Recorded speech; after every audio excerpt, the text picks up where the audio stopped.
Next, I want to show you is contracts and how we can use contract DORA add-on that we have, which is a requirement for most financial organizations who have a footprint in Europe and some even in UK to follow it. So in terms of contracting, you can see I'm logged in as somebody who's a contract manager, and their homepage is slightly different to what you've seen before. So I'm only looking at contracts that are that the key contracts that I'm managing, maybe a few KPIs. I even have my contracts homepage where I can see all of these KPIs very quickly as a contract manager.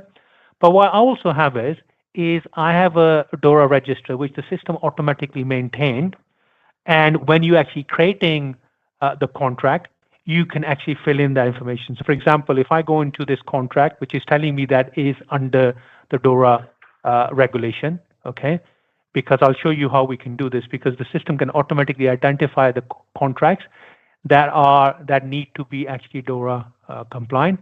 And if we look at, because this contract is for DORA compliant, I can see that some of the information I need to fill in. You might be familiar with these fields. Ivalua have actually worked with industry experts to come up with these fields that you need to actually create the DORA register.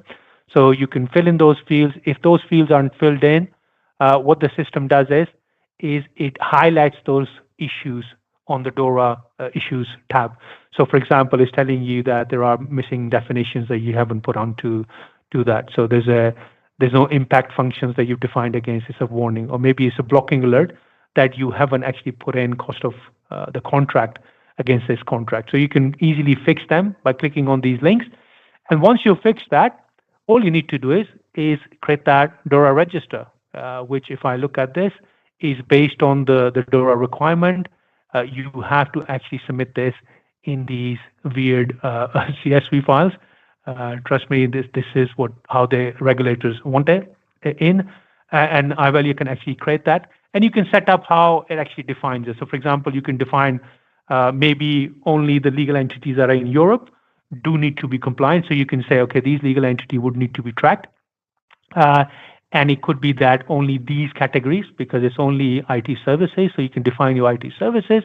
And maybe for these functions, we need to track, and that's it. And the system will automatically know which ones to actually track, and it will actually create that DORA register for you easily. So this was the sort of information we were going to go through.